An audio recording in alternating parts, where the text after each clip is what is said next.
Media సోదరులకి హృదయపూర్వకంగా నమస్కారం. ఈరోజు రాష్ట్ర ప్రభుత్వ కుట్రలు కొనసాగుతూ ఉన్నాయి.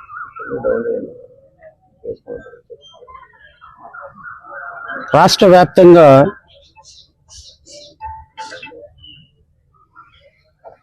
ప్రశ్నించేటువంటి గొంతుల మీద కేసు పెట్టాలి అని ప్రభుత్వం ఆలోచించటం తప్పులేదు. ఎందుకంటే ప్రభుత్వానికి ఒక ఎజెండా ఉంటుంది. ఆ ప్రభుత్వ ఎజెండా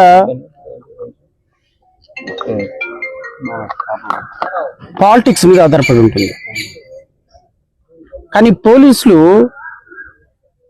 లెజిస్లేటివ్ బాడీ కాదు, ఎగ్జిక్యూటివ్ బాడీ.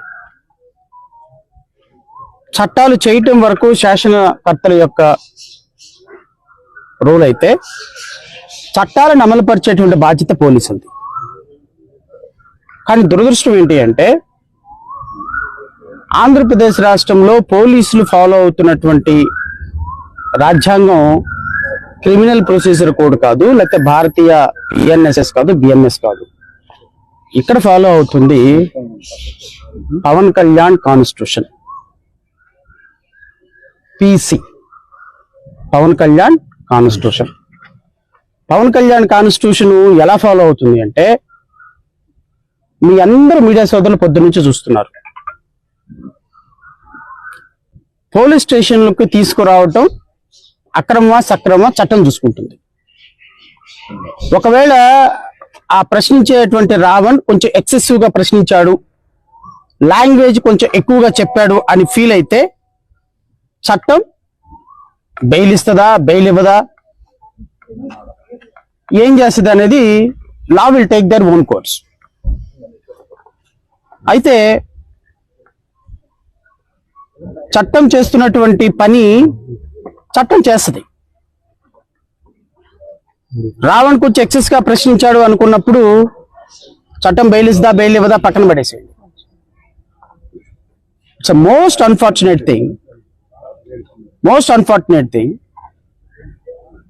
అరెస్ట్ చేయటం అది సక్రమా, మంచిదా, చెడ్డదా అనేది నేను అక్రమం అంటాను, వాళ్ళు సక్రమం అంటారు, that is a different issue. కానీ పోలీస్ స్టేషన్ల మీద దాడి, వందల మంది పోలీస్ స్టేషన్లోకి దూకి, ఈవెన్ పిఠాపురంలో, నిన్న కాకినాడలో, ఈరోజు మచిలీపట్నంలో, ఈరోజు పోలీస్ స్టేషన్ల మీద వందల మంది జనసేన కార్యకర్తలు దాడి చేసి ఒక వ్యక్తిని కొట్టాలి, ఒక వ్యక్తిని చంపాలి అని చూడటం ఈ రాష్ట్రంలో ఉన్నటువంటి ఉప ముఖ్యమంత్రి పవన్ కళ్యాణ్ అధికారంలో ఉన్న పార్టీకి తప్ప రైటా ఆలోచించాలి. గత ప్రభుత్వంలో మాట్లాడినటువంటి మాటలకి ఇప్పుడు ఏం శిక్ష వేయాలి, ఇప్పుడు ఏం చేయాలి అనేది మీరే ఒక్కసారి ఆలోచన చేసి డెసిషన్ తీసుకోమని కోరుతున్నా. ఈ వీడియో చూసిన తర్వాత నేను కాసేపు మాట్లాడిన తర్వాత ఫ్రీడమ్ ఆఫ్ స్పీచ్ అంటే ఫ్రీడమ్ టు అబ్యూస్ కాదు. నాకు ముఖ్యమంత్రి వాళ్ళ అమ్మమ్మ కూడా ఎవరు గుర్తురాట్లేదు. ఒకరిని తిట్టడం ఆడ కాదు, మగ కాదు, ఒక్కొక్కరిని కూర్చోబెట్టి నారకి నార వల్లిచ్చి చూపిస్తాం. థ్రెట్స్ ఇవ్వడం, వంట చేత వస్తాం, మెడ పిసికి తొక్కి కింద నొక్కేస్తాం కొడకల్లారా. ఆధారాలు లేకుండా ఆరోపణలు చేయడం, చేప నుంచి ఎక్స్ట్రాక్ట్ చేసిన నూనె, పశువు సంబంధించిన కొవ్వు, పత్తికి సంబంధించిన కొవ్వులు, ఇవి ఎక్కువ ఉన్నాయి. మహిళలను టార్గెట్ చేయడం, డైమండ్ రాణి ఆ రోజా కూడా మాట్లాడచ్చు. పవన్ కళ్యాణ్ గారు స్వయంగా నన్ను హోటల్లో మెచ్చుకున్నారు. ఇది మా ఈ రోజా ఎపిసోడ్ అయిన తర్వాత ధైర్యంగా ఉండమన్నారు ఆయన. మత విశ్వాసాలను అవమానించడం, అసలు ఇలాంటి గొడవలు పెట్టింది హిందూ నాయకులు తప్ప మిగతా నాయకులు చేయరు. అసలు ఒక వ్యక్తి గౌరవాన్ని దెబ్బతీయడం. రాహుల్ గాంధీ గారు పెళ్లి చేసుకోలేదు అన్నారు కానీ బ్రహ్మచారం చెప్పలేదు. హింసకు ప్రేరేపించడం, రాడ్ల హాకీ స్టిక్కుల రాళ్ల ఒట్టి చేతులు అభినందనగా రెడీరా.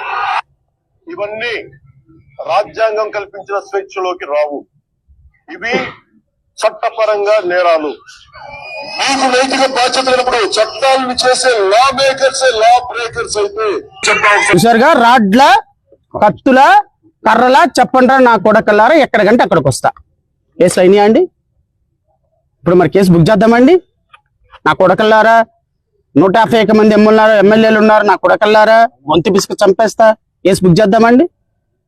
మిమ్మల్ని అరెస్ట్ చేసి పోలీస్ స్టేషన్కి తీసుకొచ్చి 100 మంది 1000 మంది వైసీపీ కార్యకర్తలు వచ్చి మా నాయకుడిని తిడతావా, మా ఎమ్మెల్యేలను తిడతావా అని పోలీస్ స్టేషన్లో మిమ్మల్ని పెట్టి దాడి చేయించండి. చేయొచ్చా? మీరు మాట్లాడితేనేమో లా, మేము మాట్లాడితేనేమో బ్రేక్. మీరు మాట్లాడితే చట్టం, మేము మాట్లాడితే మాత్రం నేరం. మీరు మాట్లాడితే మాత్రం గౌరవం, మేము మాట్లాడితే మాత్రం అగౌరవం. మీరు చేస్తేనేమో సంసారం, మేము చేస్తేనేమో వ్యభిచారం. ఇది గౌరవ ఉప ముఖ్యమంత్రి గారి యొక్క పరిపాలన. ఈయనకంటే హోమ్ మినిస్టర్ కావాలంట. ఇద్దాం.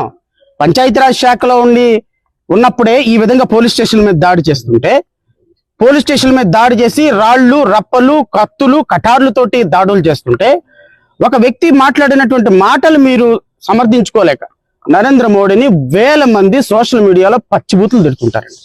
నరేంద్ర మోడీ ఏ రోజైనా ఇలా చేయొచ్చండి? చేశాడండి? హోమ్ మినిస్టర్ అమిత్ షాని మాట్లాడతారండి, ఏ రోజైనా చేశారండి? గత ప్రభుత్వంలో ముఖ్యమంత్రి మీద మాట్లాడారండి, ఏ రోజైనా చేశారా? ఒకవేళ ఆయన చేస్తుంటే ఖండించాం. ఈరోజు మీరు చేస్తున్నారు.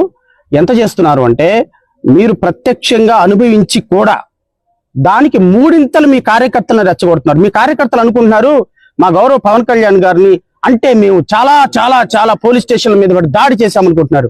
మీరు దాడి చేస్తుంది, మీ కార్యకర్తలు దాడి చేస్తుంది, మీరు సహకరిస్తున్నారు, మాకేదో గొప్ప పేరు వస్తుంది అనుకుంటున్నారు. ఒక్కొక్క కార్యకర్త వేసే రాయి 1,00,000 ఓట్లు మీకు నష్టం కలిగిస్తుంది అని మీరు గుర్తుపెట్టుకోండి. మీ కార్యకర్తలు చేసే ప్రతి స్లోగన్, మీ కార్యకర్తలు వేసే ప్రతి రాయి అది మీ పార్టీని కిందకి సమాధులు. ఈరోజు రావణ్కి 3rd కేసులో రిమాండ్ పెడుతున్నారు. మరి రిమాండ్ ఇప్పుడు పెడతారా, లేకపోతే ఎప్పుడు పెడతారు? లేకపోతే రేపు ఉదయం నుంచి తహసీల్దార్లు రేపటి నుంచి ఇన్ఛార్జిగా ఉండబోతున్నారు. రేపు జ్యుడిషియల్ ఆఫీస్ అందరికీ కూడా ఇక్కడ కాన్ఫరెన్స్ ఉన్న కారణంగా tahsildar is a political post. So తహసీల్దార్కి 7 రోజులు రిమాండ్ ఇచ్చే పవర్ ఉంటుంది. సో రేపు గనక రిమాండ్ తహసీల్దార్ దగ్గరకు తీసుకెళ్లటం మాత్రం పూర్తిగా, ఎందుకంటే రాత్రి 9 గంటలకి రావణ్ణి కస్టడీలోకి తీసుకున్నారు. 9 గంటల లోపు అంటే 24 గంటలు దాటుతున్న కారణంగా 9 గంటల లోపు రావణ్ణి జ్యుడిషియల్ మ్యాజిస్ట్రేట్ దగ్గర పెట్టాలి. కూడదు అని నేను రాష్ట్ర ప్రభుత్వాన్ని, ఎస్పీని కూడా హెచ్చరిస్తున్నా, తహసీల్దార్ని కూడా చెప్తున్నా, కూడదు అని.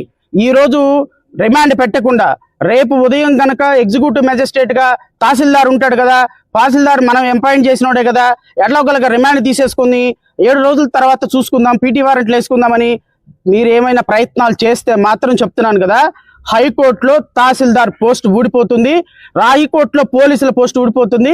మీరు రాజకీయ నాయకుల కోసం మీ ఉద్యోగాలు పోగొట్టుకోవద్దు. చట్టం ప్రకారం రాత్రి 9 గంటలకు మీరు అతన్ని అరెస్ట్ చేశారు. 9 గంటల లోపు 24 గంటలు అవుతుంది కాబట్టి జడ్జి గారి ముందు ప్రవేశపెట్టాలి. జడ్జి గారు ఏం ఆర్డర్ ఇస్తే మేము దానికి రెడీగా ఉన్నాం. ఎగ్జిక్యూటివ్ మేజిస్ట్రేట్ దగ్గర ప్రవేశపెడితే మాత్రం రాష్ట్ర ప్రభుత్వం